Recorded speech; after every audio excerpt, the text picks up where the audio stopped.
किसान मित्रों, आपका आरके विलेज फ्रेंड चैनल पर स्वागत है।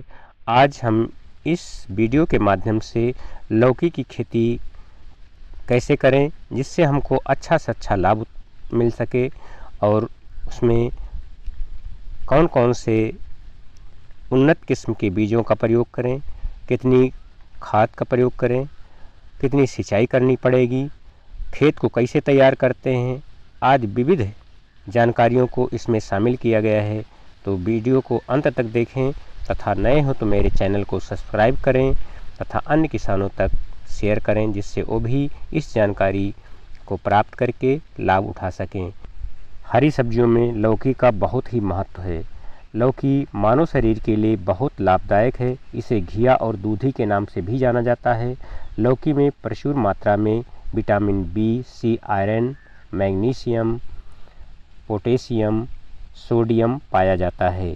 इसीलिए इसकी खेती करके अच्छा लाभ प्राप्त किया जा सकता है, क्योंकि जिस चीज़ की मांग अच्छी होती है, जिसमें विटामिन्स, आयरन, पोषक तत्व प्रचुर मात्रा में होते हैं, उसकी मांग भी अच्छी बनी रहती है।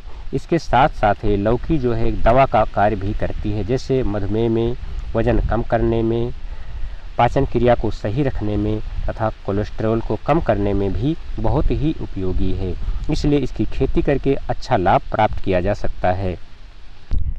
लौकी खेती करने के लिए सबसे पहले आते हैं इसकी मिट्टी कैसी होनी चाहिए।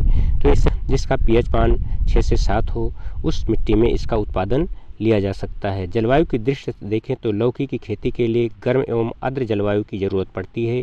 इसकी बुआई वर्ष में 3 बार की जाती है। वैसे लौकी वर्ष के 12 महीने हमको मिलती रहती है। 3 बार जायद, रबी और खरीफ में बुआई की जाती है।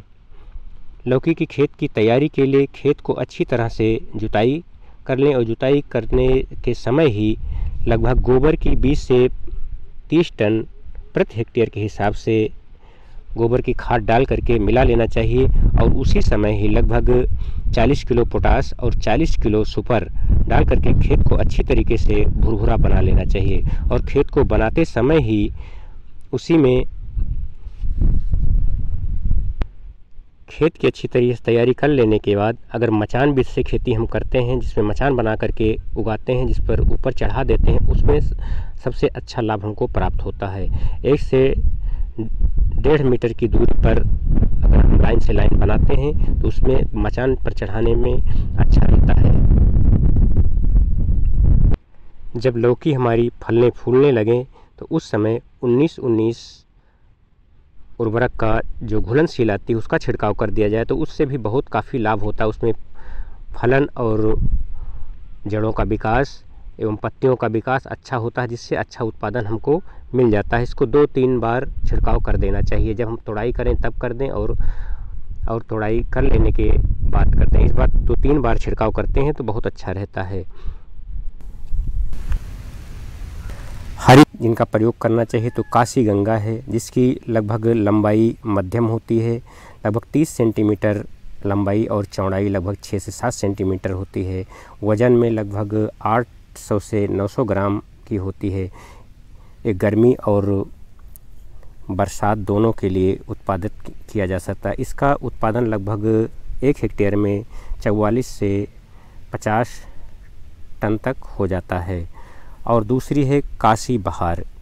इसकी फल की लंबाई लगभग 30 से 32 सेंटीमीटर और मोटाई 7 से 8 सेंटीमीटर होती है और इसका एक फल का वज़न 700 से 800 ग्राम के बीच होता है। और प्रति हेक्टेयर उत्पादन देखा जाए तो 52 टन तक इसका उत्पादन मिल जाता है।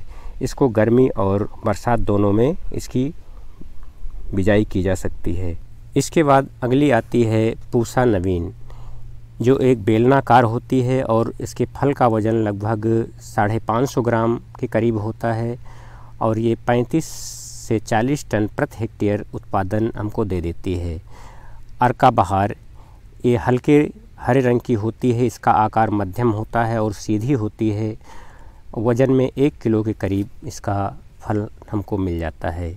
इसके बाद पूसा संदेश, फल गोलाकार होता है और वज़न में 600 ग्राम से 650 ग्राम तक होता है। पैदावार लगभग 32 टन प्रति हेक्टेयर के हिसाब से हमको मिल जाता है। पोशाक कोमल, लंबे आकार वाली, और ये लगभग इसका एक फल का वज़न 450 ग्राम से लेकर 500 ग्राम तक होता है। नारेंद्र रश्मि, जिसका वज़न 1 किलो, पैदावार लगभग 1 हेक्टेयर में 30 टन तक हमको मिल जाती है। लौकी की गर्मी में अगर हम बिजाई करते हैं तो इसमें सिंचाई की बहुत ही महत्व होता है। गर्मी में 4 से 5 दिन के अंतराल पर सिंचाई करते रहना चाहिए, नमी बनाए रखने चाहिए, जिससे अच्छी फलन और फूलन होती है। बरसात में 10 से 15 दिन के अंतराल पर इसमें सिंचाई करने की ज़रूरत पड़ती है। लौकी पर कुछ कीड़ों का भी अटैक होता है, जिसमें सफ़ेद मक्खी। यह कीट पौधों की पत्तियों को ज़्यादा हानि पहुंचाता है। ये सफ़ेद मक्खी पत्तियों के निचले भाग में रहकर पत्तियों का रस चूस लेती है, जिससे पत्तियां पीली होकर नष्ट हो जाती हैं। बचाव के लिए इमिडाक्लोपीड या एंडोसल्फान का प्रयोग किया जा सकता है। और दूसरा एक कीट होता है लाल कद्दू भृंग। यह पत्तियों को हानि पहुंचाता है। ये कीट पौधों की हर अवस्था में हानि पहुंचाता है। इसके उपचार के लिए कार्बोरिल का प्रयोग किया जा सकता है। और तीसरा एक आता है चेपा। चेपा रोग गर्मियों में ज़्यादा देखने को मिलता है। यह है कि कीट हल्के पीले रंग का होता है, पौधों के कोमल भाग का रस चूस लेता है और धीरे धीरे फिर संपूर्ण भाग नष्ट हो जाता है। इसकी रोकथाम के लिए डायोमेथेट का प्रयोग किया जा सकता है। इसमें लगभग खर्च 1 एकड़ में 15 से 20 हज़ार हमारा लग जाता है। और उत्पादन की दृष्टि देखा जाए 1 एकड़ में 70 से 90 कुंटल तक हमको उत्पादन मिल जाता है। तो इस समय जो हमारा बाज़ार रेट है उससे हम तुलना कर सकते हैं कितना हमको लाभ मिल सकता है। बाज़ार भाव जब ज़्यादा आने लगती है तो गिर जाता है, नहीं तो अच्छा भाव मिल जाता है। तो इस प्रकार से हम लौकी की खेती करके अच्छा उत्पादन ले सकते हैं। इस प्रकार से हम आशा करते हैं कि मेरा वीडियो आपको पसंद आया होगा तथा बताए गए कार्यों का प्रयोग करके लौकी से अच्छा लाभ प्राप्त करेंगे। मेरे चैनल को सब्सक्राइब करें तथा अन्य किसानों तक इस जानकारी को पहुंचाएं। लाइक करें, शेयर करें। वीडियो देखने के लिए बहुत बहुत धन्यवाद।